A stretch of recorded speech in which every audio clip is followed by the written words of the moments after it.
And usually, I have learned to have some emotional reserve away from these lists. Um, it's easy for me typically just not to give a shit because I know what these places are trying to do. When when Asics or I'm trying to think of who else, Procter and Gamble puts out their 100 best rap album list, like the people behind Mop and Glow when they're like, we should make 100 best rap albums list. It's just to piss people off, It's just to get a bunch of people talking and sharing, and it's clickbait in the most vile and craven way. But Pitchfork, for however people feel about it and however I felt about it sometimes, is a pretty reputable music publication. Probably one of the last ones remaining that actually is a successful website. Because the problem with these rap lists, the problem with these rap album lists especially, is that there's no way to do it. There's no way to do this. There's no way. Rap is too regional. Rap is broken up into too many different eras. It's impossible to come up with something subjective to say what the best entries are in this endless catalog of rap music in the canon. Like it's literally impossible. So this is art here is at the beginning. This is at the top of the page here on the list. You got Young Thug in his Jeffrey outfit in the middle. So I'm already casting aspersions. I've never heard the Jeffrey album though, so I can't really say. I'm just not a Young Thug fan. I'm just not a fan. Young Thug is one of the ones. Oh, I actually can't say that. I was gonna say I never got him. There's one song that I really fuck with Young Thug on, and you know what it is?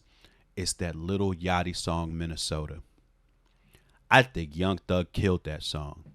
But other than that, I've never liked anything I've ever heard from him. Like, and not just not like it, like I don't get it. Like, it was just above my head, didn't appeal to me at all.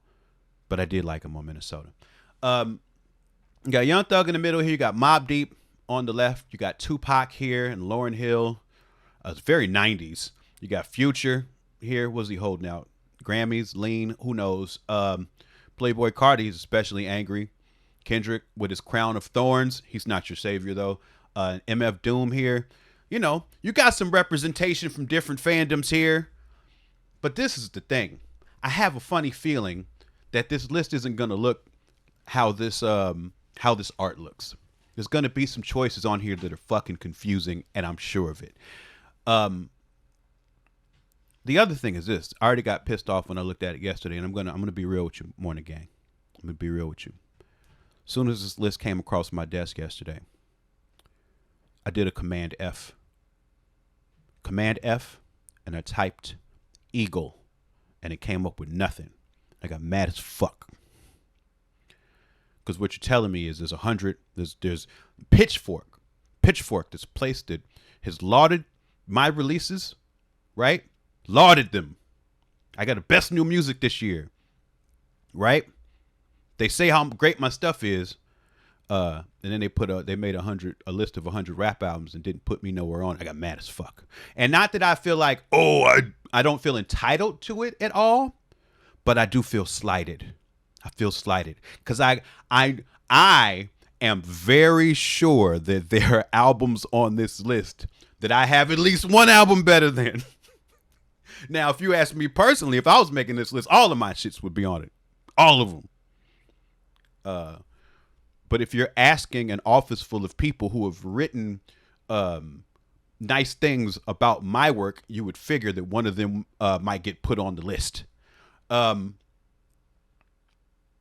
they're probably going to have a bunch of people who I know personally on here too, and that's going to make me feel professionally jealous, which is a feeling I'm trying to figure out how to get away from. Even though I'm also in my therapy journey, I'm trying to acknowledge my bad feelings instead of just ignoring them. So this is part of it too.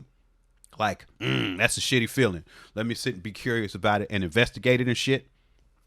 But it doesn't feel good. That doesn't feel good. But yeah, Catboy, you say We know these lists ain't for us, but that's the thing. You figure the Pitchfork list might be for us.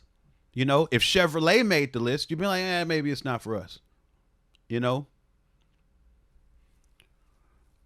But if Pitchfork makes it, you think that maybe, potentially, like if Pitchfork's 100 best rap album list isn't for us, then whose is? That would be the question. And maybe it's nobody's. I mean, us. What do we call us? Us. We touch rap grass.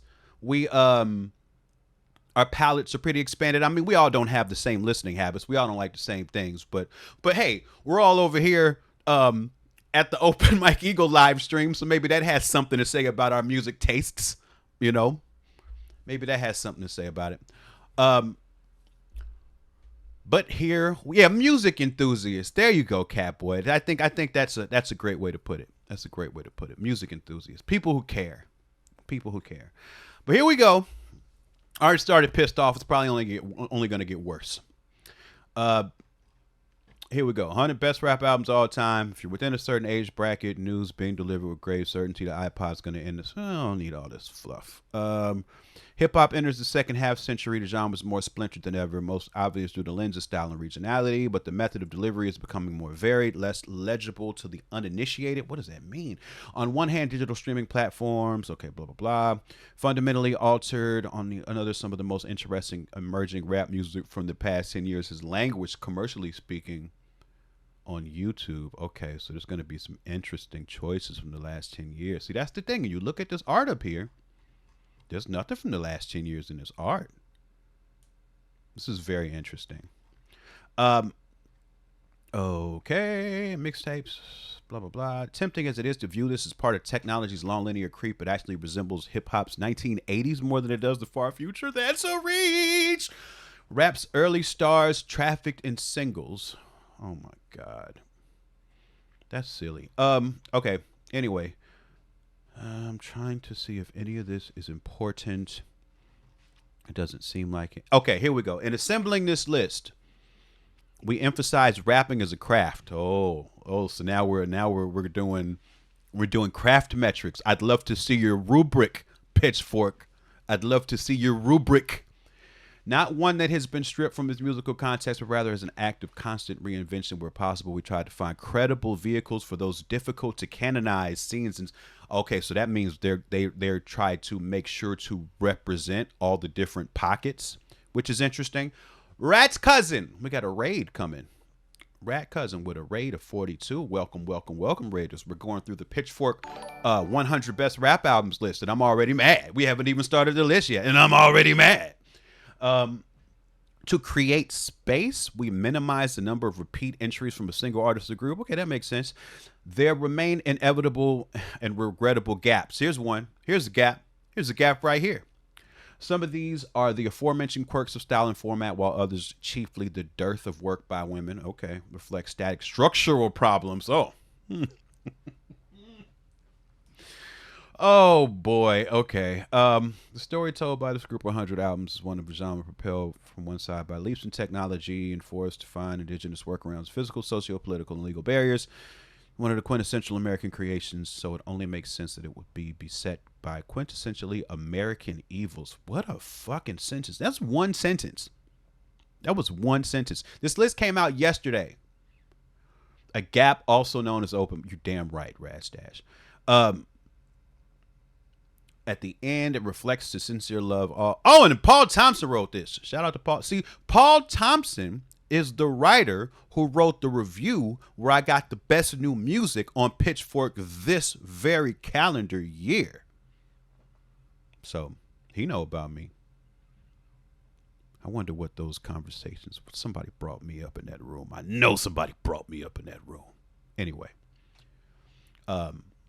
Again, I'm just trying to sit with my feelings and investigate them rather than ignore them. So pardon me if I sound very bitter sometimes.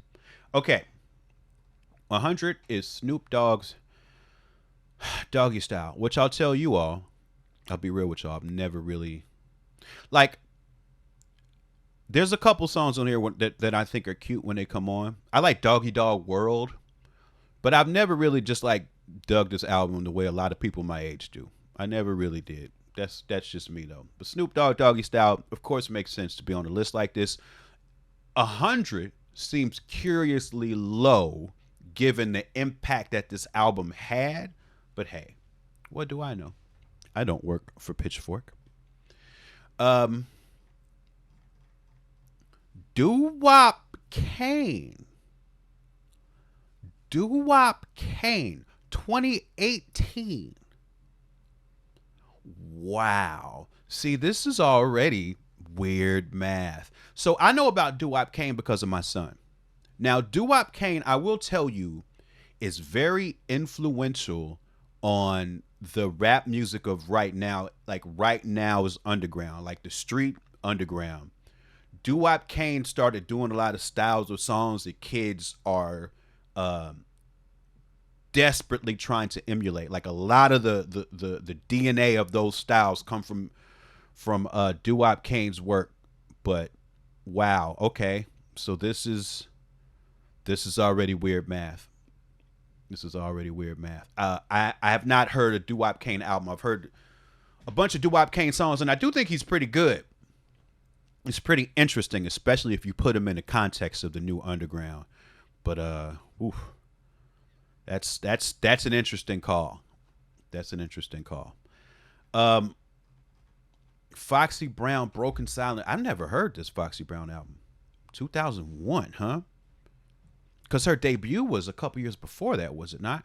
Tearing Up Reasonable Doubt, Mafioso Dreams, one of the smoothest flows, and yeah, a lot of Broken Silence. Her third album, very interesting. I completely missed this one. So okay, you got Foxy Brown at 98 with her third album, and there's not a lot of repeats on here, so this is going to be the highest Foxy Brown entry on the list. Very interesting.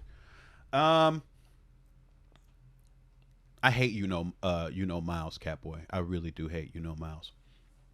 Like I hate it. I hate it. Like I hate it. I hate Miles. Oh, I hate Miles. Keith LeBlanc. Now this is a person I've never heard of.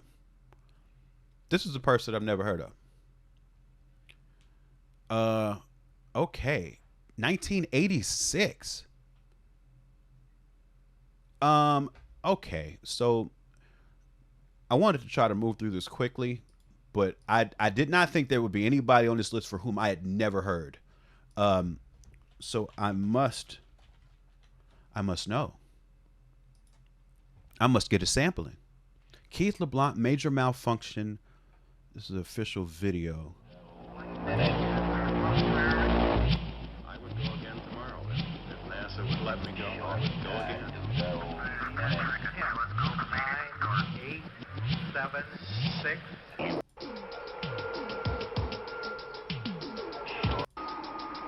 What the fuck is this? See, this is like... See, a bunch of people did cocaine in this song and look at their sweaty faces in the mirror. I think that's quite enough for me. 1982, heard a performance from realized in the days of the session drummer. He bought a drum machine using a record he swiped from the Sugar Hills studio. Garnered the attention of UK engineer. Raw technical. So this is like, there's no rap. So this is like, I don't even think this belongs on here. Like the more I find out about it, it just sounds like a production thing.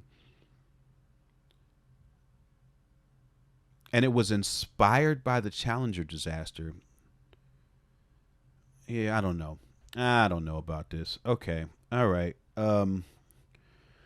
Lupe Fiasco, Fahrenheit 115, Revenge of the Nerds, 2006. That album cover is very bad. Is this his mixtape era stuff? I don't know if I've ever actually heard this. Oh, so this is mixtape. So he gets a mixtape on the list. This is very strange. This is very, very strange. Because since they said there won't be a lot of repeats, I'm imagining Lupe Fiasco's only entry on this list is going to be a mixtape then, which seems like a strange choice. That seems like a strange choice. Let's see here. Sexy Red, 2023. See, this is Pitchfork. So if Pitchfork is making a list that says these are the 100 best rap albums ever, and they put a Sexy Red album from 2023 on it, that sounds like Pitchfork is saying this album is going to have classic staying power to where in the future when they do the art on the top of a best rap albums list, they're going to have Sexy Red on it. Now, I've only heard a handful of Sexy Red songs, but I have a feeling this music will not stand the test of time. I have a feeling. It's just my sense. Okay, Tyler Bastard. So wait a minute. So they say there's a handful of artists that have multiple entries. I'd say I bet Tyler's got more than one on here because there's no way it's just Bastard. Because Bastard is the one where he was saying the gay slurs all over it. Ain't that the first one? He was saying the gay slurs all over that one. They're saying that was better than the more recent ones. That seems like kind of a leap to say that the first one is the best one. Tyler didn't have any repeats on his list. Okay. Wow. I would have thought one of the late ones was better, but I don't know. This is weird. I mean, they're literally ranking Polly B. They have a list. They have an ordered list. This is supposed to be going from 100 to 1, right? Odd choices. Moment of truth. Okay. This is one of the ones. This is the only one on here so far that would be on my list, I think, is this one.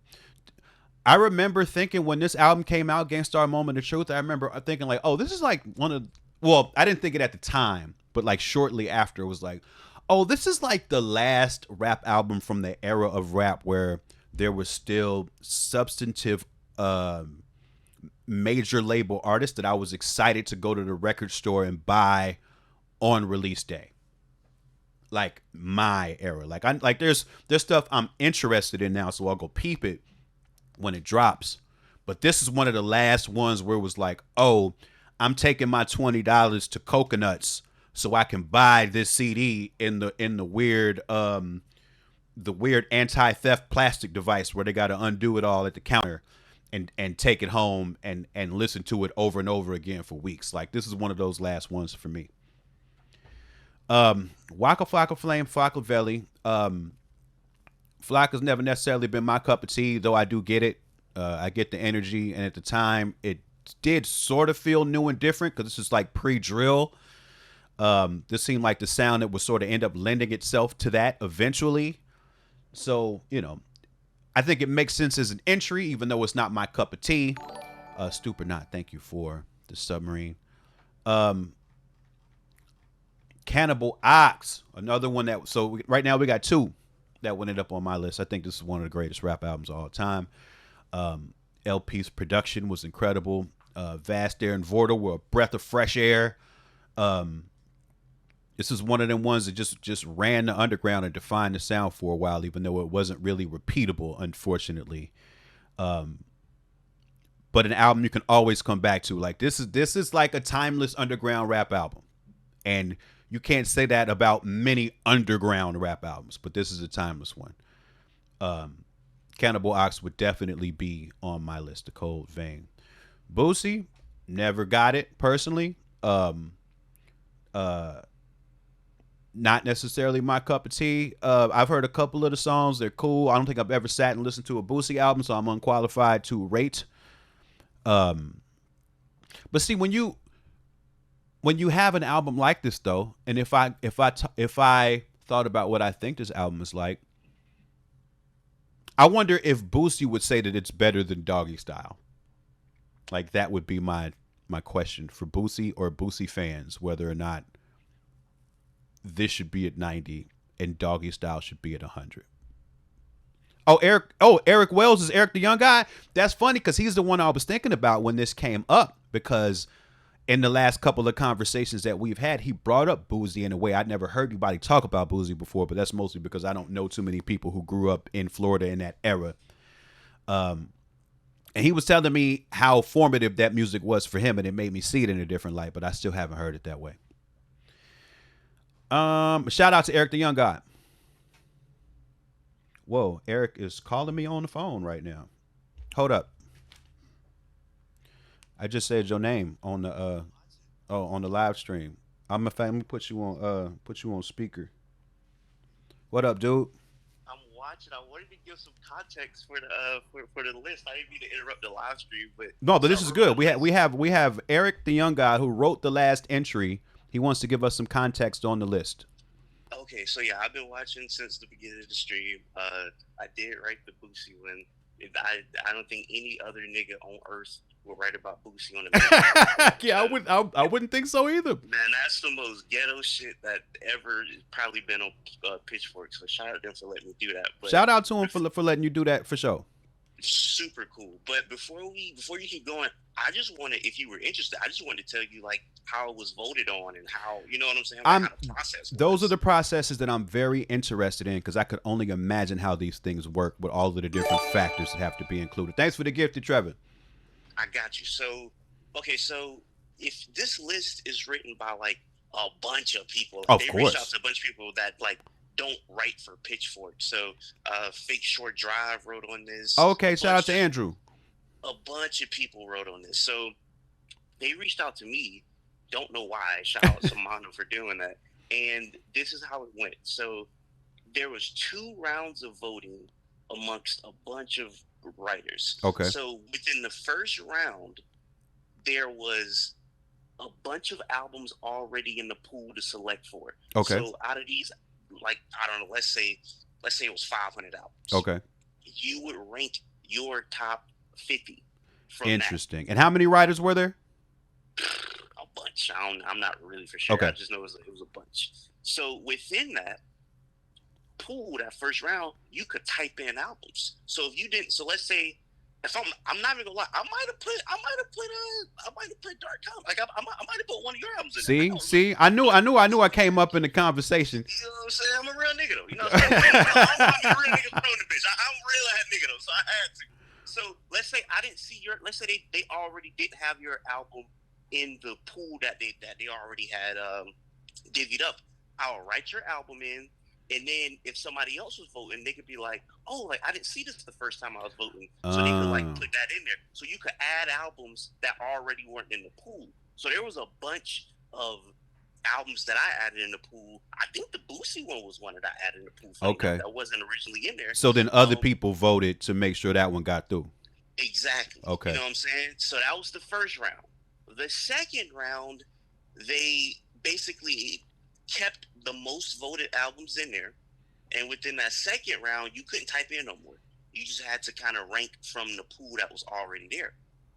So within the second round, there's some ignorant albums on that list for sure. Nigga, it is some extremely ignorant albums that was in that pool. Okay. Now when you say ignorant, do you mean content wise or ignorant in that they would be on a list like this? Everything. Okay. They had a Cash Cobain album in the pool. Interesting. You know Interesting. So, enough niggas voted for a Cash Cobain album to be like, you know what? I think this is a top 100 album. But that's, I think, because New York just don't got any music right now. And they just wanted some representations. But regardless, I don't think Cash Cobain made it. But he was in that pool. It was other people in that pool where I was like, no way they make it. Doo-Wop Kane was one of those people where I was like, no way he's. Yeah, Doo-Wop Kane, like I get it, but wow. You know what I'm saying? Like niggas was trolling with that. Yeah. I ain't gonna lie, those niggas was trolling. That's crazy. What's up with this? What up with the Keith LeBlanc though? Did you peep that? I don't even remember that in the pool. Okay. To be honest with you, I'm not that the nigga. His cousin must wrote that one. I don't even remember that being. Yeah, I just tried to watch a Keith LeBlanc video and it was just a bunch of drums and you know and astronauts. Yeah, I see that. I didn't even know who bro was. Yeah. So within the second round, I had all of my I ranked mine. There was a bunch of stuff that I ranked that did not get chosen. Right. But yeah, so and that was the last round. and I guess they averaged it out, and it went from there. And in that average, is that how the numbers went? Like, did they do the numbering from the average of the voting? I think so. So like I said, you ranked yours 1 through 100. Yeah. You'll pick 100 of them. You'll rank from 1 to 100, and I think they averaged it out from there. Okay. So whoever, you know what I'm saying. So like when you get lower and lower, it's like, okay, this is like Boosie's at 90 because of the way that it was voted on or whatever. So I think there's a common thread actually in here too. I think that the common thread is the South. Okay. Like the prominence of the South, because you're going to see a lot of stuff on here that I feel like you or your viewers are going to be like, either I've never heard this album, or okay, like this, I've really never seen this on the list. I'll give you another example of something that's coming up soon outside of the Boosie one. Chopper City in the Ghetto, right? BG album. Uh huh. I feel See, that's like not surprising to me, but I could Okay. I could see how it could be for some people. Yeah. You know, there's a lot of Cash Money representation on That So makes sense. it's a lot of stuff like that. But no, like I said, I've been watching this. So I was like, I feel like I gotta get some context. We appreciate the context, you know man. what I'm That's from the reader's side of this. A lot of this is absolutely fucking mystifying. So it is good to have some insight into the process. We appreciate that. No, for sure. Hey, I'll let you get back to it. I just wanted to call up real quick. Yeah, man. Go, Appreciate you. go Shout. ahead to the rest of this list. Appreciate you. Thank you. For sure. Shout out to Eric, the young guy, with the insight into the process. This was a morning show exclusive right there. So now we got a little bit of an idea how this all worked. And go follow Eric, the young god, on YouTube. He's at a dope channel. All right, 89 is Lil B, 6 Kiss. I would have thought maybe some later Lil B, the joint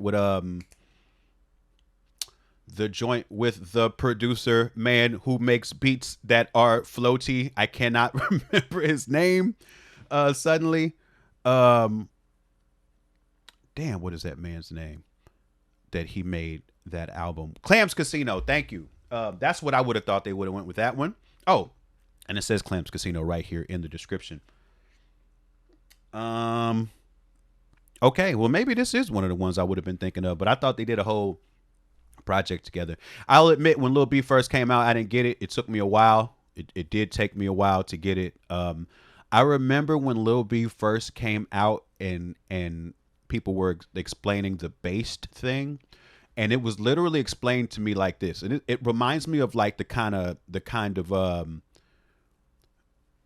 lore you would hear on the playground, where when you think about it as an adult, it's obviously some bullshit, but at the time when you don't have any information, you believed it. But somebody told me that based meant he literally smoked crack and went in the booth, like he was freebasing and went into the booth to record, and that's why he rapped like that. And I was like, that doesn't sound like a good idea. Plus, I don't like how this sounds, so fuck that. But it took me a while to really understand his style, but I actually think he's super dope. Okay. 88's the Jacka. The Jacka's a Bay Area head. See, so I do see the representation that Eric was talking about here too. Like, I know the Jacka is very important to the Bay Area movement, but I don't be listening to the Jacka like that, because a lot of the Bay Area style of like that hyphy style wasn't necessarily the style that I rocked with, but big respect for it, especially within their ecosystem, because Oakland has always been very dope about supporting their own in ways that I wish other cities would. And just a big shout out to the whole Bay Area and how they have their whole like separate independent pocket of rap music that they support. Nicki Minaj, Beam Me Up, Scotty. A lot of 2009 on this list. Maybe that's Pitchfork's heyday too. I don't know what was on this one. 2009. Beam Me Up, Scotty, Nicki Lewinsky. I don't know. Like Nicki's really dope. The projects have never really been for me, but Nicki is a super dope artist. I hear she about to go at it with Cardi again. She called Cardi's kids ugly yesterday. She called Cardi B's children ugly on the internet in public yesterday. So when I see her name right now, that's all I can think about, because that's a fucked up thing to do. Damn, Cherry Cola, that's wild. Mantronics, 1985. It seems like this being on here, they maybe could have not had the LeBlanc album on here, because Mantronics is like the sort of techno hip hop production forward stuff that actually did stand the test of time. People remember. Very formative and foundational for the sound of rap music is this early Mantronic stuff. Public Enemy to Neptune's 808s and Heartbreak. It all traces back to Jamaican Syrian record store DJ named Curtis Khalil, who went out and bought a drum machine after hearing Ryuichi Sakamoto's Riot in Lagos. Khalil recruited MCT, a shop regular, and rebranded to Curtis Mantronic. Across 4 decades, the album has been rediscovered and reappraised by several generations. To put it candidly, nerds. Yep. Mantronics is dope. Makes sense to be on here. Mac. So Southern representation again, because I think this is no limit. It's not even Cash Money. This is No Limit. So albums like this, I encountered a lot in college. Some of it I had an appreciation for, some of it didn't. I remember thinking Mia X was really dope. Gosh, there was another dude on No Limit I thought was really dope. Mac, I don't remember that well. I'm trying to see if there's anything in here that would ring a bell, but nope. Mac was not one that I was very aware of. Sugar Free. I mean, Sugar Free is super dope. Sugar Free is like foundational with the whole DJ Quick, LA, Jerry Curl, pimp status type rap. I haven't heard a Sugar Free project in many, many years, but I mean, I'm happy to see a Sugar Free album on this list, because he's a foundational hip hop figure, especially in LA, that gets overlooked a lot. When you get into the LA representation on lists like this, it usually just stops at the Dr. Dre family tree, but the DJ Quick family tree, DJ Quick, AMG, Sugar Free, like all of them are really dope too. V's. Now, this is when we get back into my son's music. I know V's because of my son. V's, I would put right next to Doo-Wop Kane as being influential on the current underground. I have not heard a V's album. I don't know if my son's ever sat and listened to a whole V's album, but there's a lot of V's songs that my son likes. So this is like an entry like this being as high as it is makes me think that the sort of averaging system that Eric was talking about must not have created the numbering order of this particular list, because I would bet that the majority of writers that work for Pitchfork or were reached out from Pitchfork to take part in this had not been sitting with a V's album a lot. So I don't know. Somebody said something about Ganger. Who's Ganger? V's and Babyface Ray got some heat. V, okay. Bro said nothing. Bro said okay. We having arguments in the chat. I don't know. I ain't been paying attention. Ganger is great. Recency bias though. Okay, that's a more recent V's album. Yeah, I mean, you got the youth on here, and I get it. Maybe part of the whole danger, like, I think it might have been a better idea, and I say better in terms of having like journalistic integrity and a process that makes sense, if Pitchfork just said, these are 100 great rap albums, not like these are the best 100 rap albums ever. Because that's also why I'm like, why ain't on here? Why ain't on here, Pitchfork? We got all these other people on here. You saying none of my shit is better than any of these? That's what you're telling me? That's what you're telling me? I don't believe it. I'm a little upset about it, to be honest. And that, I'm saying, that's just me. That's just me. That's just my feelings. You know what I'm saying? That's just my feelings. Main Attractions. Main Attractions was on that cloud rap wave in the early 2010s. One of them, I think it's Squatta B. I've heard on some shit recently that was dope. One of my earliest big South by Southwest shows. It was me, Main Attractions, Danny Brown, Mr. Motherfucking Esquire, and it was somebody else. I can't remember. But I was like, Mama, I done made it. Mama, I done made it. God damn it. That was probably like 2011, 2012 when that show happened. Too Short. Life is Too Short. See, I was listening to this album when I wasn't supposed to when I was a little kid. So this album came out in 88, but 89 I was listening to this. Oh, if you've seen the movie Freaky Tales, in one of the sketches, one of the vignettes in Freaky Tales, they do a reenactment of one of the songs on here, and to me that was always the best song on here. There's this song on here where it's Too Short and there's another rapper who was on the song with him, and they do sort of a back and forth battle slash I'm trying to have sex with you with these two female MCs, and it's so dope. I always thought it was so dope. And they set it up in the movie Don't Fight the Feeling. Thank you, Urkel Modi, because that's Too Short and Rappin' Forte. Too Short and Rappin' Forte, and I forget the name of the two female MCs because I don't think I heard them on anything. Freaky Tales is a dope movie. It's a movie that just came out earlier this year. I saw it on an airplane. But Too Short basically made this movie. But it's got like Pedro Pascal. Like it's really dope. Like it's really well done. It's like hip hop horror comedy movie with a pretty decent budget and pretty dope cast. I recommend it. It's a great way to spend an afternoon. But I love the reenactment of Don't Fight the Feeling from this album that's in that movie. Too Short. If I made a list of 100 rap albums, this one might be on it. So right now we got 4 for me. Prince Among Thieves, very highly rated. Shout out to Prince Paul. This is one of my favorite albums of all time. I go back to this one a lot. I am very surprised to see it here, to be honest. Very surprised to see it here. I would have lost money wagering on whether or not the Pitchfork office would rate Prince Among Thieves higher than Doggy Style, especially by like 20 entries. That's very interesting.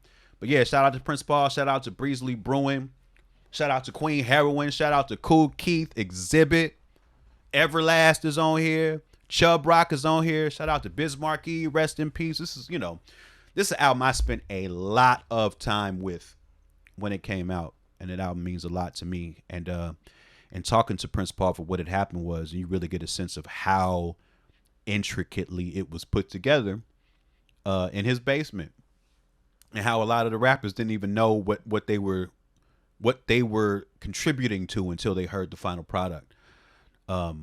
De La Soul's on here, Chris Rock is on here. It's fantastic work. The Diplomats.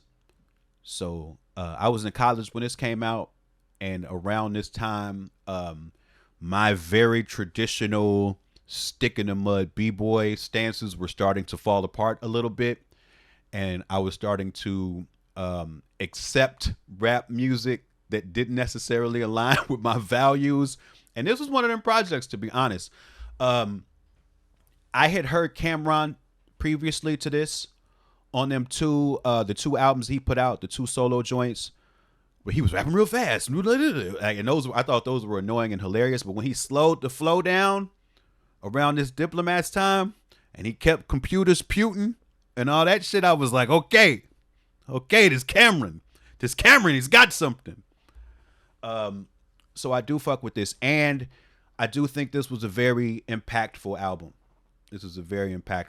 So I think it's very fair to have an album like this on this list. Redman, There's a Dark Side. Okay. I have a complicated relationship with this album. There's like 3 songs on here which are like my favorite, or 2 songs that are definitely my favorite Redman songs. You got Green Island and Basically. Like those are like 2 all-time favorite hip hop songs for me. Now the rest of this album, though, a lot of it to me personally, it sounds like kind of the same song over and over again, where he's killing it, but like he's also doing all the production. So a lot of it is like these very sort of repetitive funk bass lines with him just going for it. But the standouts are like super standout. Super standout. I'm surprised that this one made the list. I think a lot of people would put the Muddy Waters album higher than this. A lot of people would put that higher. I think overall I probably enjoy Muddy Waters more. But again, basically in Green Island, them two songs, man. Hey dudes, my interludes more fatter than most niggas LPs, so don't sell me the stale cheese. I'm more nice in the little red riding hood, grandmama supping on ganja, sipping on a Terry Bianca. All right, so that's Red Man. There's a dark side. Bizarre Ride to the Far Side, and then that rhymes with There Is a Dark Side. I think they're a poet and don't know it over there at Pitchfork. So I'll tell you this, Morning Gang, my favorite Far Side album is Lab Cabin, California, but that's just because of the time and space where it hit me in my life, so I go back to that one more. But I can't fault nobody for putting Bizarre Ride on a list like this. This is a hugely impactful album, important to college kids everywhere. This is like one of those ones that gets people into rap, you know, generation after generation. A lot of people come back to this album. One of the most uncomfortable moments in a rap album that I enjoy ever is on this album. That's For Better or Worse. That last verse, oof. Even as a child that was sneaking and listening to Too Short albums just a few years before that, that song was like, oh, like I felt changed as a young man after hearing that last verse. But yeah, you got Other Fish on here. Pack the Pipe, bunch of great stuff. My favorite song on here was the Soulflower remix. That was always my shit. I come back to that more than anything. Again, Fat Lip with the crazy confession on that song. Wow, Shabazz Palaces.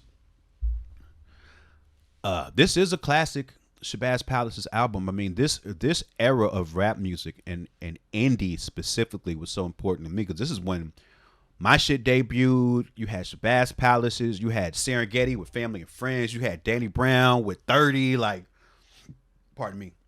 This was a very impactful time in the indie rap scene where, like, when I first was trying to use the word art rap, these are the collection of artists that I was talking about. Like, this is the movement that was coming that I was trying to like figure out how we could rally around it. This is an incredible album. Shout out to Ishmael, man. I remember the first time I met them and I did a show with them. It's Ishmael and I think Tunde was his production partner or his performance partner. Tendai. And my assumption, because I met them before I really heard the music, I thought Tendai was doing the production, but Tendai was just like adding supplemental stuff. Ish does all this production, which is crazy because he also did a lot of the Diggable Planets production and the Cherry Wine production. Like, he's just a super talented, all-time legendary dude. Shout out to Ishmael forever and ever and ever and ever and ever. JJ Fad Supersonic. Now, I spent a lot of time listening to this song as a young person and watching this video and trying to catch up with the like that, man, they was chopping this shit up crazy. And now, knowing that they're from LA, all that chopping makes a lot of sense. Like, that's always been a part of the LA style. It's chopping up syllables like that. But I never heard this album. Like, you could have told me that Supersonic was just a single that was never on an LP, and I wouldn't even known the difference either way. I might have to revisit this sometime because I've never sat and listened to JJ Fad Supersonic, the album. Ghetto Boys We Can't Be Stopped, of course. Classic, Southern, impactful. Three legendary dudes, Willie D, Scarface, Bushwick Bill. One of the greatest album covers ever as Bushwick Bill. I think he's just got shot in the eye and they're literally in the hospital hallway with him and take that photo and use it for the album cover. No pushback here, even though I'm not sure I've ever actually sat and listened to the album all the way through. No pushback here because Ghetto Boys and Legends. Arm & Hammer. Arm and Hammer. See, these are my friends. So you can put my friends on the list and don't put me on the list. I'm gonna feel some kind of way about it. Mr. Fork, Mr. and Mrs. Forks, whoever was involved in putting this together. They're amazing. Also Rome though. Rome. They have a lot of albums and a lot of great albums. So I mean, honestly, you could put any of them on there. Rome is a little bit surprising to me. And they deserve all of the accolades they get. Make no mistake about it. The sort of movement that they're galvanizing in the indie underground space right now, I don't think any of us 3, 4 years ago, 5 years ago would even thought that this was possible. So shout out to Wood, shout out to Whole Backwoods, shout out to Elucid, and all of that, But also, put me on the list, Pitchfork. What the fuck are you doing? You think this is cool? Huh? Do you think? Anyway, Mac Mall, another Bay Area dude. I only know Mac Mall. I know Mac Mall's voice because he was on the America's Dying Slowly soundtrack and a song that's probably my least enjoyable song on there, or least enjoyed song on there. I did hear about Mac Mall a lot, but I never got into it. So can't say either way, or I just don't have any feeling about it, I guess is what I should say. Jungle Brothers, straight out the jungle. So we're getting into early native tongues, and they're putting the Jungle Brothers first joint as the Jungle Brothers entry. We haven't seen any De La or Tribe Called Quest yet, so we'll imagine those will be higher. I do love these early Jungle Brothers albums. There's some sameness to the sound of some of those too. And then, Baby Bam and Mike G's voices kind of sound very similar too. And I think that's why it was kind of hard for them to break out. But it was all very dope music that was central to that early Native Tongues movement. I think this album might have been the first. Yeah, Q-Tip's first appearance, I think, is on this album. Shout out to Jungle Brothers. Curiously enough, my favorite album is the third album, JB's with the Remedy. That album is a fucking mess, but I love it. I love that album a lot. That would be my favorite, but I know most people consider the first two albums classics. Jeezy, Let's Get It, Thug Motivation. Boy, it's as early 2000s as early 2000s can get. I mean, just look at the size of the man's pants. These are the wide leg Michael Jordan Generation X jeans right here on display for you. But there's no denying how big this record was when it came out. What was the big single that I liked? The one with, I think Jay-Z was on the remix. What the hell was there was the big, what was the big Jeezy single? Am I going to have to look that up? I think it's Go Crazy. Yeah, I think it was Go Crazy. John shot first. Now I hear the horns. That shit was hard. Well, I know a lot of them were huge, but Go Crazy was the one I liked. That was the one where I was like, okay, this one can stay. Devin the Dude. Devin the Dude's another Southern legend. Weed rap pioneer. Doobie Ashtray. You know what I'm saying? Yeah, man, Devin the Dude is a legend. I'm happy to see him represented on here.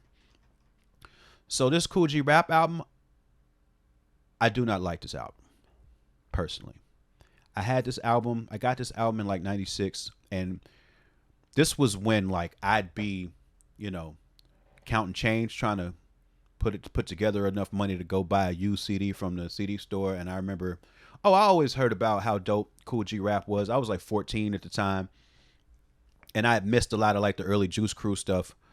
So I was like, I'll get this Kool G Rap album, and I did not enjoy it at all. Oh, and they had the single Fast Life, where Nas, that song is Kool G Rap and Nas, and there's this shot in the video of Nas walking down the stairs, and he was the highest human being I've ever seen in my life in this video. His eyes were he could barely keep them open walking down the stairs. I was like, what? I thought something was wrong with him, but he was just that stoned. But I never liked this Kool G Rap album.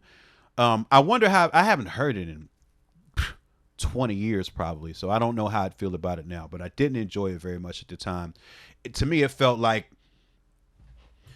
it was in that confused era of like some of the New York legends trying to make like Biggie Smalls type albums that appealed to the street and appealed to like R&B women, and it didn't necessarily work for me. It didn't necessarily work for me, but also haven't heard it in years. Bad Bunny, interesting choice. Bad Bunny, who is ruffling a bunch of people's feathers because he just got named to play the Super Bowl. There is this the bad? So there's Bad Bunny's most recent album, DTMF, is great, and the one right before that, I don't remember the name of it, but it's also great. This one I don't know that well, but I think this might be the one where he was sort of ditching his street persona and taking on more of like a worldly sound, which I think was a great choice for him. And actually, let me say that again. The most recent album, DTMF, is great. And then he put out one before that I didn't like, but then the one before that was really dope. But I think that was after this one, so I don't know this one that well. Man, yeah. Bad Bunny got some shit. People be sleeping on Bad Bunny. Houdini. So I don't know which. So Houdini was huge when I was young, like huge. Like The Freaks Come Out at Night, you would hear that everywhere. Friends, you would hear that everywhere. One Love, you would hear that everywhere. I don't know which albums they were on because I don't think I ever listened to a Houdini album, but Houdini was absolutely huge. And I feel like they're largely overlooked. Yeah, Larry Smith, some of his best work, because he was doing some real arrangements and damn near like orchestration on these albums. They still had like these funky ghetto drums on them, but his chord progressions and his synth work was crazy. Shout out to Houdini. I think that's an OG rap group that deserves much, much, much more love than they get. Scarface the Diary. So, okay, this was like our first sort of repeat because we have the Ghetto Boys and Scarface as separate entries. But glad to hear it. I would have thought they would have went with the Scarface album that came out in like 98. Because that's the one that has kind of the more polished sound that probably people go back to more. But there's this one with like the Hand of the Dead Body and all that on it. Because those were huge songs. Those were huge songs. You could feel the hand of the dead body. Is that not this one? Oh, Never Seen a Man Die. Okay, yeah. Those are classic joints when Scarface stepped out on his own and was doing his thing. Rock Marciano, Mark Berg. Now this is a great album. This feels high. This feels quite high. I mean, I guess psychologically we're gonna have to throw these numbers out of the window.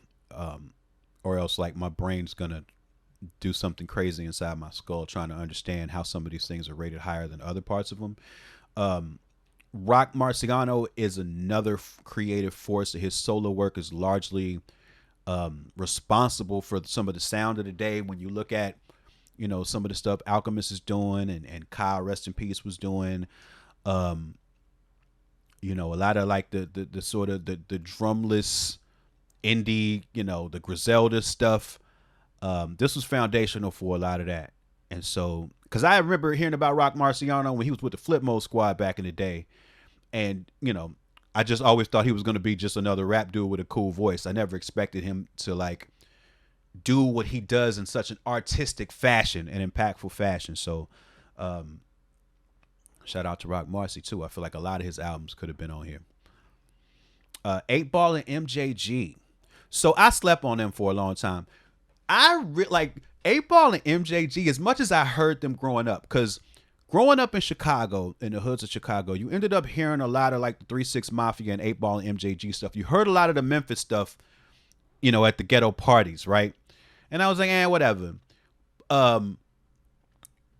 It was when 3 6 Mafia dropped that Stay Fly song that 8 Ball and MJG is on. And, and mind you, this is after that era when I started to loosen my stick in the mud attitude towards street rap.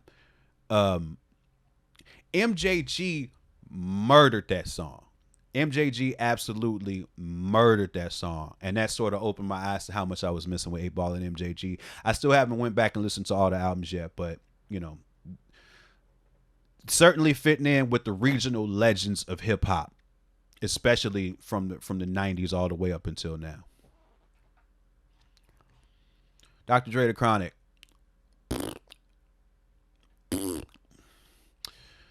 I don't think there's ever been a more popular rap album that I don't care about at all. I just don't give a shit. I never gave a shit about it. I've never enjoyed this album. I've never have. And I tried to when I was young, and I tried to when I was older. And I get like I think this album. I'm gonna say this because this is the morning show, and I'm gonna say my opinion. I think this album did more harm than good to the industry, the culture when we still had one. I really like, yeah, sonically, sure. In terms of how it was mixed, nothing sounded like it. That's 100% true. Like the melding of samples and live instrumentation, 100%. If we're talking sonics, absolutely. I never liked these songs.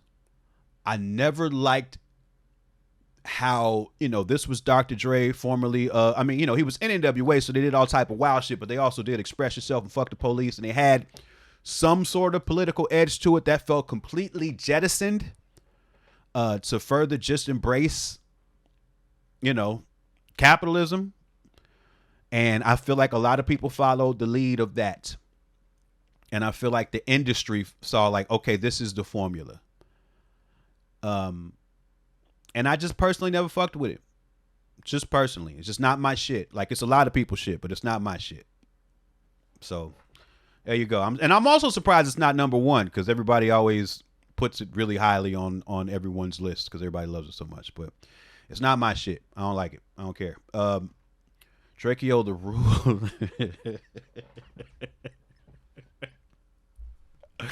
Okay. You telling me the Chronic is 62 and Drakeo the Ruler is 61. And Jeff Weiss did not write this entry. That was the first place I looked to see if Jeff Weiss was the biggest supporter of Drakeo the Ruler that ever lived. Drakeo had a great style, very impactful here in LA. He actually got killed like blocks away from my house, like blocks away from where I live now. So rest in peace to him. Putting this album this high seems a little curious to me, is what I'll say. Marshall Mathers LP. This is one of the last Eminem albums I really enjoyed. I was more of a Slim Shady LP guy, but Marshall Mathers LP was great. It was great. Peak Eminem. I had gotten into Eminem when he was very, very underground, like Sway and Tech Eminem. I just don't give a fuck Eminem. But some of his biggest songs and sort of like, I think this is probably, I don't know how much of this he produced, but it seemed like this is right before he started doing most of his own production. Everything started sounding zany all the time. So I think this is like, one of the last great ones. I'm certainly no Eminem scholar, so I can't say after this which ones were good and which ones weren't. But this is the last of like that early Eminem era, when I do think he was killing it. And also, I'm looking at the time. We're not going to get through this list today, and we're probably not going to get to the mountain today. We'll push the mountain to probably Friday. And we'll see how high we can get on this list today. DJ Screw 3 in the morning. So, I know the legend of DJ Screw well, and the Screwed Up mixtapes and all of the Houston rap that came from that. I don't think I've ever heard this album. I may have, though, because I'd be hanging with folks in college where they put on DJ Screw, and I don't know when one project began and another one ended. I can say I never bought it and sat and listened to it on my own. I can say that, but yeah, I think it's good to celebrate the legend of DJ Screw, what he meant to Houston rap, especially as that rap became exported to the rest of the country. And rest in peace, Screw, indeed. Aesop Rock, Labor Days. Labor. Like, I can't, every time I see that combination of four words, Aesop Rock and Labor Day, I just hear labor in my head. Excellent Def Jux record. You put that with Canox, I mean, it's crazy. And I'm glad they both are on here too. I could have seen them having an internal discussion with the, well, I guess they didn't do discussions with writers, but I bet editorial at some point took some things off of here based on representation, and I could see them being like, oh, there's just one Def Jux album, but I'm glad they got both of them on here. Labor Days is a classic. There's a song at the end of this album, I think, is there a song with MF Doom at the end of this album? I think there is. But there's a couple joints I come back to from this all the time. I think Aesop to me probably like hit the modern peak with the what is it? Skeleton joint. That's probably the one I come back to the most is Skeleton. But there's no denying these, that this was a classic in its time as well. No Doom on this one. What is the one? What is it? There's a song with, oh, you know what? That's on Prefuse 73's album is the song I'm thinking of. It's Aesop Rock and Doom. Public Enemy, Fear of a Black Planet. Glad to see some Public Enemy on here. Sort of surprised that we haven't thus far. A lot of the early Public Enemy albums sort of blend together with me, and I have sat and listened to all of them, but I don't necessarily have a favorite among the early ones. So I don't remember which songs are on this record. But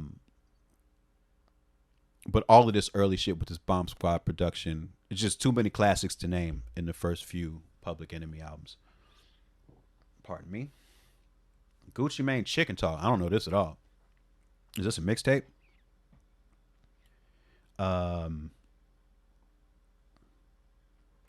So this is when he was in jail, or this is when he just got out of jail? I'm not sure.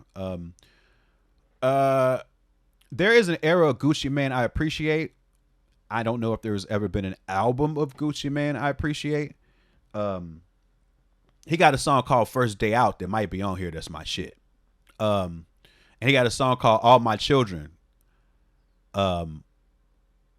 That could potentially be on here as well. I don't know, because I don't know what's on which, and I don't know when those songs came out, but it could have been around that time. But I don't know this album, so I can't say. Yeah, all my children, all of these rappers is all my children. And then he starts rapping like he's their literal father for like 3 verses. And that was the shit. BG, Chopper City in the Ghetto. I heard this album a lot unwillingly. Cash Money time. See, like, when I was in college, I went to college in 98. And you'd be in people's dorm rooms, and people would just be playing whatever they played. And I went to school in Southern Illinois. So a third of the people was from Chicago, a third of them was from St. Louis, and another third was just from various places in the South. And people were really embracing Southern rap, and the rise of Cash Money sort of happened in real time. I'll tell you this, I've seen this album cover 1,000,000 times. Like this one in particular, I've seen it 1,000,000 times. So, wasn't ever necessarily my cup of tea, but I do, I can appreciate BG's style in a way, now, in a way that I couldn't when I was young, for sure. Yeah, Silk sucks. Silk the Shocker sucks, and I'll stand on that. Silk the Shocker could not rap. I will stand on that, but he's No Limit. I feel like everybody in Cash Money could rap. I mean, Baby's not that great. Baby's not that great on the mic, but all of the stars, all of the rap stars of Cash Money could really rap. G.E. Rard, you gonna tell me Silk the Shocker could rap? You gonna tell me Silk the Shocker could rap on beat? I don't, cause you'd have to show me something, cause I ain't never heard Silk and Shaka rap on beat. Pop Smoke Meet the Woo. Okay, all right, a little high, but Pop Smoke. Pop Smoke would be really huge right now if he was still alive. Pop Smoke was doing Brooklyn drill in a way that was bringing that sound to the masses. I can't front on it. Like, not necessarily my cup of tea, but I'll tell you this. Like, my son was listening to Pop Smoke, and like the early Brooklyn drill beats, they didn't sound like nothing else that was happening. They brought my ear to it because the production was very interesting. I didn't know what it would turn into with the Bronx drill and all of the dozens of murders and imprisonments that would happen behind that, and the way that drill has been exported from Chicago to London to the Bronx to everywhere, and the sort of violence that comes with it. Now it makes me sort of hear it in a different way. But Brooklyn drill in particular, even aside from Bronx drill or like Jersey Club, like Brooklyn drill has some very interesting sonics to it. And then what Pop Smoke was doing with his voice and those songs, like that energy was really dope. Rest in peace to Pop Smoke. 3-6 Mafia. Legends, like I said, Memphis legends. Grew up hearing it, tear the club up and all that. Didn't get it then. But when I was older, what really got me even before appreciating the rappers more was just the production, man. Like that, that Willie Hutch sampling and all that shit. Like they made great beats. I think it's DJ Paul did all the production. The beats are awesome. Like, and I feel like they sort of invented trap music, and like that genre of like that style of rap beat will outlive us all. And I feel like they built that shit in Memphis. Lil' Kim hardcore. It's some shit on here. Queen Bee, like, it's some shit. Like, I think what fucked some of this up for me is if I'm not mistaken, some of the because I think Biggie wrote a lot of this, and some of the like the references are out, and that just sounds crazy to hear Biggie rap any of these lyrics. It just sounds absolutely nuts. But it was some shit on here. Like some of like the harder core shit, like and I don't mean that pun unintended, but the more hardcore sort of East Coast beats that they leaned into to get the street credibility side, like she was killing some of them shits. Yeah, No Time is hard. Queen Bee is hard. Like, there was some joints. On here. I did spend an inordinate amount of time looking at that other poster in the record store too, because that was like, Criminal Minded. BDP. I mean, so Criminal Minded. This is like The Bridge Is Over. I mean, it was so raw, but somehow it still stands the test of time. I mean, there's some of the bars. I think KRS-One flies under the radar with some of the wild shit he used to say sometimes. I think some of his bars about women was kind of crazy. I think what they really did great was sort of bring that Jamaican sound class energy to the raw hip hop. And then KRS is just one of the greatest MCs of all time, just the craft of MCing. And that's from studio presence to live show to freestyle, like everything. KRS-One is absolutely incredible rapper. And Criminal Mind is also album. It's an awesome album. I say from that era, it's one of the albums I can really listen to today and enjoy the most. Bambaataa support. He's still supporting Bambaataa today. Yeesh. Chief Keef, Almighty Soul. Okay. I am still learning to appreciate Chief Keef, being from Chicago, and again seeing what drill was doing on the southwest side of Chicago at the time, and O Block on the southeast side. Like, that sound, that doom and gloom sound, like always has been sort of fucking depressing to me. Um, my son is currently trying to show me how to appreciate Chief Keef, and I'm a slow learner when it comes to Keef. I must admit. I've heard a couple things that I'm like, oh, this is okay, but for the most part, it's never really appealed to me personally. And yeah, and I do hear the influence. I mean, it's drill. You know what I'm saying? He basically invented drill. Like that's an undeniable force. Like if I'm gonna give props to Memphis for creating trap, also got to give props to Keith for creating drill, because it is one of the indomitable sounds of our time. And that's 50. All right, we'll keep it moving. We'll keep it moving. See how high we can get. Dilla Donuts, great record. I'm not sure it belongs on the best rap album list. Shout out to Dilla. Rest in peace to Dilla. Of course, one of my favorite producers of all time. I think this inclusion on the list calls into question why other instrumental sort of albums would not be on here. I saw somebody say DJ Shadow wasn't on here. Shit, I'm trying to think of what else. But like, I don't know. You got 100 spaces for 100 rap albums. I don't. There's like no. There's not a verse on here, right? I mean, and maybe that's the Keith LeBlanc thing too. Like, I don't know about those entries on here in general. Of course, this is a fantastic album. I hear it all the time. I listen to it all the time. I don't know if it belongs on here. Azalea Banks, Broke with Expensive Taste.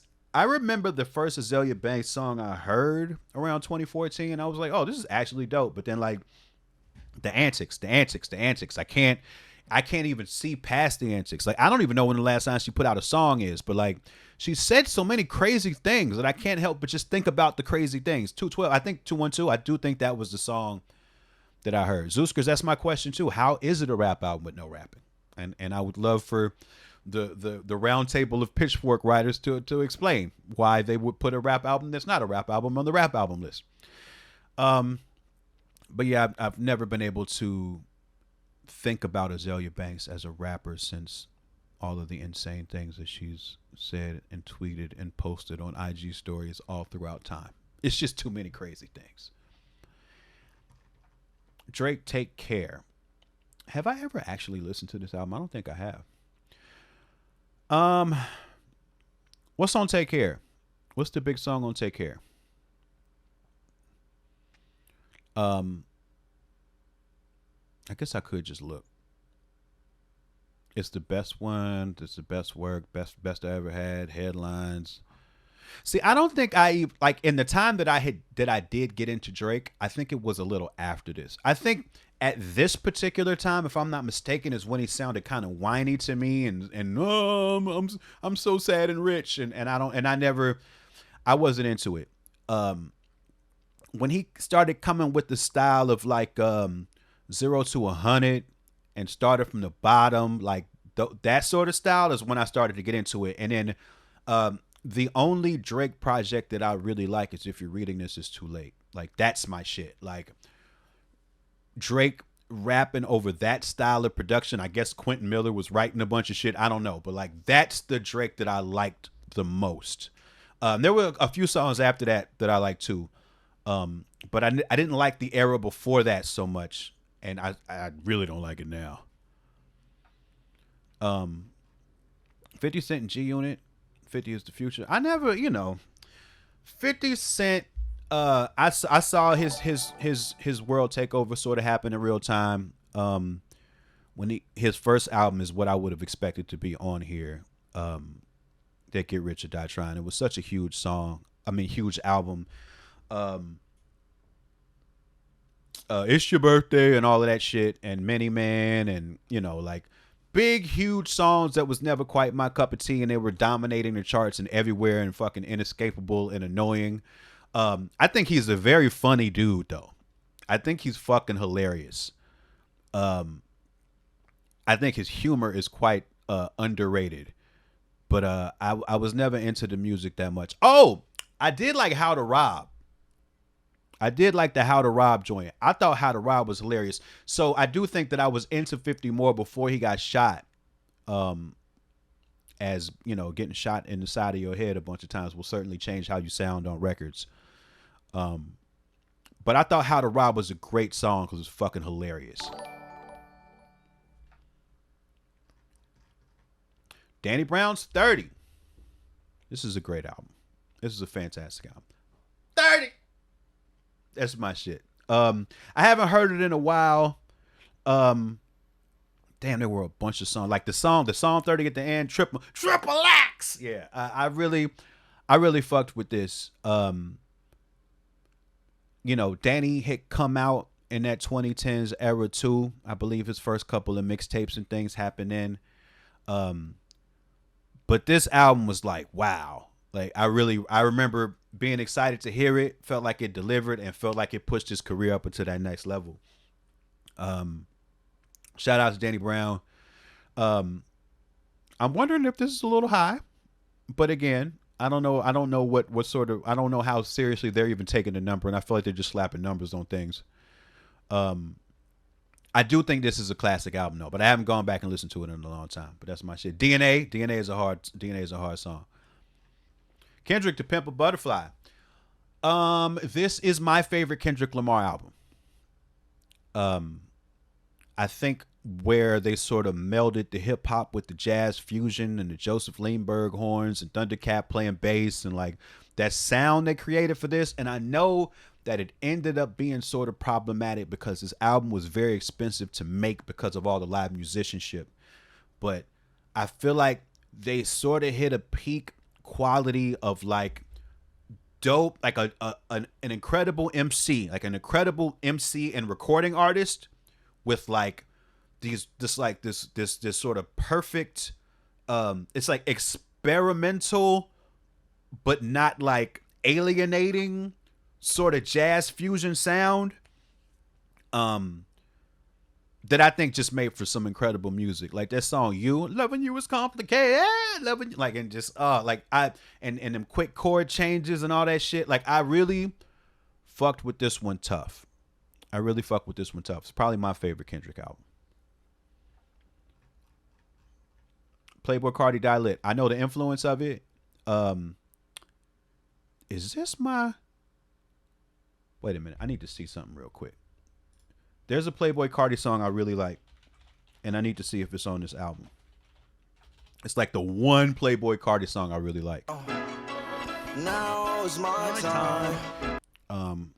And I just know how impactful it was. I know how that sort of changed the new underground. I don't necessarily, no, I just don't like Cardi in general because I like rappers who pronounce their words and who care about that, and Cardi don't, and the people who like Cardi don't care about that, and I get it. You know what I'm saying? It's a new sound. This rap thing develops and splinters off into different directions, and Cardi is one of those directions. I mean, Young Thug into Cardi is one of those directions, where they don't care. It's like they don't care what the words are. It's because it's all just kind of a vibe and charisma and shit. But that's not really for me, for the most part. Missy Elliott, The Real World. Classic. This is not the first album, though, is it? I don't think this is the first album. Oh, this says it's the most underrated. The Beats of Diminishment. I'm trying to see what the singles were. Huh. Okay, this is the second one. All right, so I don't even know this one that well. I don't know what the singles are, but I bet the singles were still big. Run DMC. See, just like Public Enemy, I have a hard time with early Run DMC albums with which ones were on which album. I started really listening to rap around 90, like really listening to rap in the way that I listen to things where I voraciously dive into everything was like 93, 94. Actually, no, it was 95. But in my appetite, I started digging back and I realized like stuff before 91, I tended not to enjoy that much. Unless, like, aside from 3 Feet High and Rising, Jungle Brothers, Tribe Called Quest, Leaders of the New School. But I even think Leaders was 91. A lot of the 80s stuff, it didn't do it for me the same way. I like Slick Rick's first one. I feel like there was a lot of musicality to that, and Houdini. But a lot of just the heavy drum, like a lot of Run DMC was like heavy drums and guitar riffs, and I was like, oh, this is dope, but like not enough where like a song stuck to me, and I was like, I want to run this over and over again. So a lot of the early Run DMC stuff, I don't remember which song was on which album. Sex Packets, I do think was 89. Yeah. Humpty Dance, Do What You Like, all of that. I think it was 89, but I don't remember. It might have been 90. It could have been 90. Lil Wayne, The Drought 3, mixtape Lil Wayne. I do remember mixtape Wayne. And mixtape Wayne came out of nowhere because, like I said, I saw the Cash Money thing happen, and the most notable thing that Wayne did, as far as I could tell, around like 99, 2000 was say, wabba wop, drop it like it's hot. And he's wabba. I was like, okay. And then people started telling me that guy was rapping real good. I'm like, how? And then they were playing the mixtapes, and he was literally sounding like Jay-Z. And that sort of took his career in a whole new direction. It really did take his career in a whole new direction. He started fucking barring out of control. And it was dope to see. Oh, wow. East 1999 Eternal. I got a special place in my heart for this album. This was, like, I didn't like Bone's first album. I thought Thuggish Ruggish Bone was just like, I couldn't deal with it. I couldn't deal with that as a serious concept. This lady singing, it's the Thuggish Ruggish Bone. I was like, what the fuck is happening? I couldn't deal with it. But this album, First of the Month, the song East 1999, this was my shit again. And like, I was a little older then. I was running the streets a little more. And this one sort of hit me in a way I could really get with. Buddha Lovers, I think Buddha Lovers is on this album. Like, I fuck with this album a lot. And like, you know, shout out to the Project Blow, shout out to, you know, Mike and Nine and AC Alone, who they clearly were influenced by, after Easy E showed them that music. Yeah, Crossroads and all of that. But Crossroads got too big. Like, Crossroads got like, I don't know, like that became like not even fun to hear after a while. It got so big. But these dudes, they used to rap their ass off. They used to harmonize and they used to rap their ass off. Like, Crazy was really really crazy on the mic. Wish, Flesh, Busy, they were really dope. They were really dope. Like, the shit that they were doing is not easy to do. Like, hitting them cadences like that. Beastie Boys' Paul's Boutique, of course, a classic. Number 38. You know, and one of those type of albums that you wouldn't be able to make today with just all of the sampling. It says it tanked. I didn't know it tanked.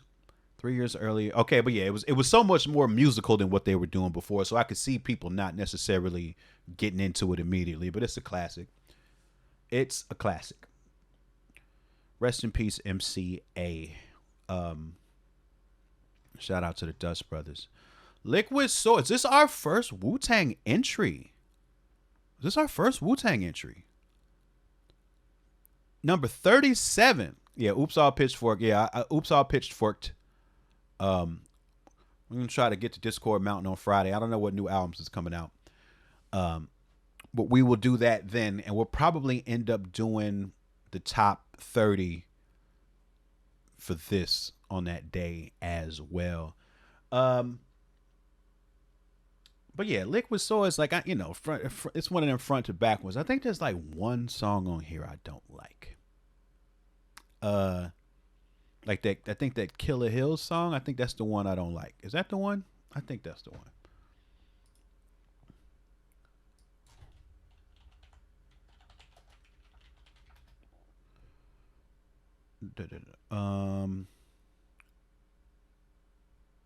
Oh, I don't like Cold World. Cold World always made me feel weird. Oh, Investigative Reports is cool. Boom, boom, boom. Yeah, I don't like the Killer Hills one so much. And Cold World, Cold World. That Stevie Wonder thing that they were trying to do on that one, that didn't work for me.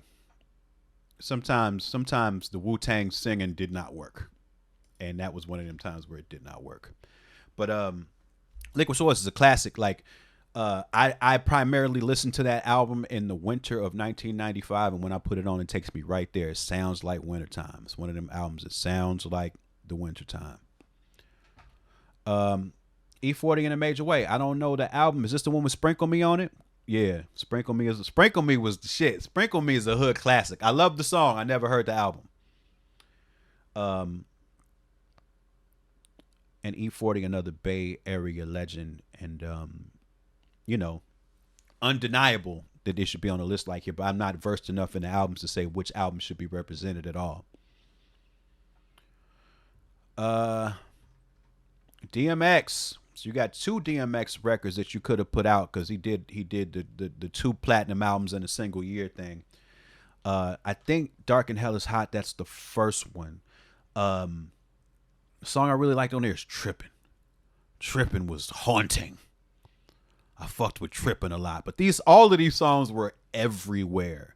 Like you never saw a faster rise from somebody who really, I mean, he could really hold it. He could really hold it. He had the real emotion in the music. He had the stage presence and charisma to pull it off on stage in the videos. If you ever watched that, what was the concert documentary where it was him and Jay-Z and the rest of them on tour?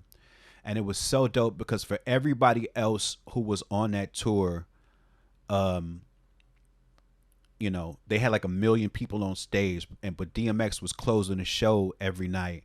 And it was just him on stage. It wasn't the show. What was that tour called? It was DMX and Jay-Z. I think Red and Meth were on it backstage. Yeah. I think the documentary was called Backstage. But maybe that's not what the tour was called. But it was DMX and Jay-Z and all of the big like Def Jam, Rockefeller dudes. The doc is dope.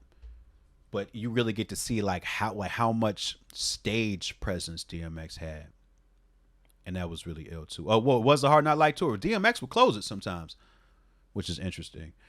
Glad we got some DJ Quick on here. I would have went for some earlier Quick personally. Like I like the earlier Quick when I, you know, that was in my sneak and listen to pile. I used to listen to DJ Quick and Too Short, saying all type of inappropriate shit. But DJ Quick he's a legend. I think he's largely unsung, even for all the praises he does get. There's great rap music from that early Jerry Curl era into the Perm era into now. I think he rocks braids mostly now, but like a really like a dope rapper, but incredible producer too. Incredible producer. Oh, dog, swear you got to get a perm. Well, actually, I don't know what your hair texture is now, but when black people get perms, that's how their hair look. A perm and a press. EPMD. I was listening to a YouTube video recently where somebody was interviewing Parrish about some beef he got into with LL, but they ended up being on the same song, but the song itself started the beef, but it was weird. Like it was interesting stuff. But EPMD is very foundational, especially what they did with production.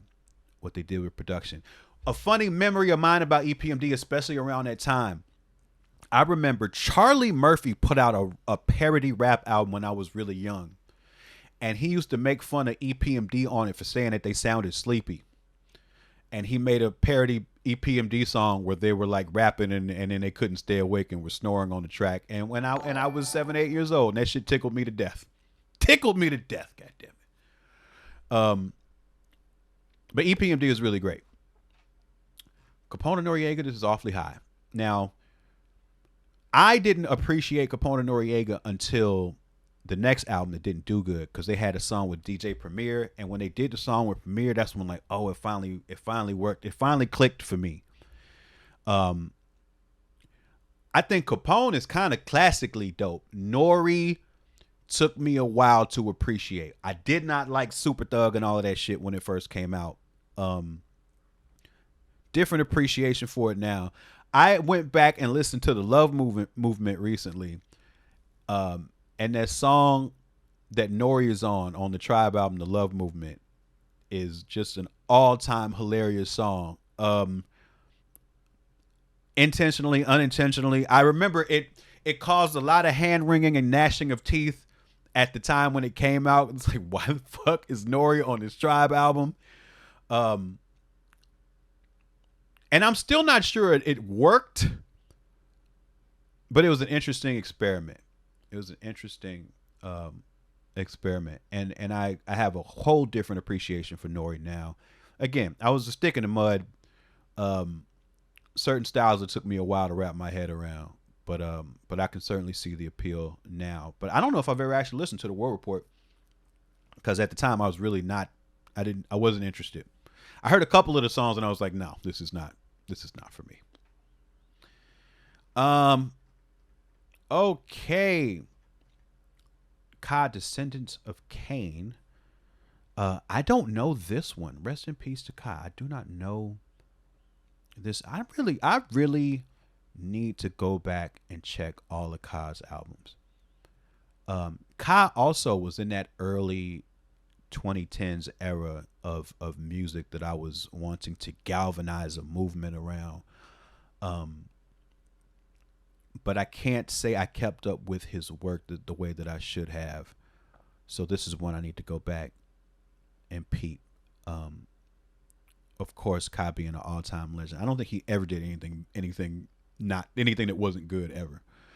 And we're gonna start. I mean, we do this occasionally. We do classic live listens occasionally, but especially for artists like Ka, I'd love to just go through his discography during a live at some point, so I can be as familiar with all the work as I would like to be, and maybe that's something that we can enjoy on air. Grief Pedigree was the one I really bumped a bunch. Is Grief Pedigree. Okay, and then Riding Dirty is UGK. Man, so many rest in pieces on here. Rest in peace to Pimp C. It's funny, when I see UGK now, all I can think of is one of the wildest songs they ever made. Pardon the title of the song, and I can't help but think about it. It's called Pregnant, and the song is literally about how they most enjoy having sex with pregnant women. And they really, like, it is almost a marvel. This song is almost a marvel. Like, if you could imagine the things that they say as punchlines in this song, and this is a song that's full of punchlines, just know that it's worse. Just know that it's worse. It's really something. I can never forget about it. Digital Denim. I wish I'd never heard it. I could never forget about it. It's on my Guilty Pleasures playlist, which I'm never going to share on here lest I ruin my own reputation. Lex Pro. I remember that being the case when my ex-wife was pregnant, but I'm not sure that any pregnant woman would appreciate the way that Pimp C and Bun B were saying it in that song. I'm not sure they would. If they had been ready for sex in that moment, they might be quite turned off. If they heard how these two gentlemen described it. And we're going to stop right there for now, folks. We made it through 70 albums on the Pitchfork Top 100 Albums list. Oops, all Pitchfork indeed. But that's what I get, because I be running my mouth. I be having feelings and thoughts and opinions and shit. Also, why I ain't on the list, Pitchfork? 100 rap albums. Couldn't put. I have 10 albums. Not one of them. Not Brick Body. Not Neighborhood Gods Unlimited. Y'all make best new music. Not Dark Comedy. None of them, huh? Okay. Got to put V's on there, huh? Okay. I see.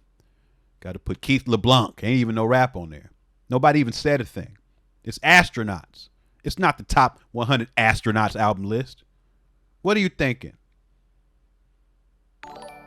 Anyway. Like and subscribe, homie, friend. It's free. Stop playing.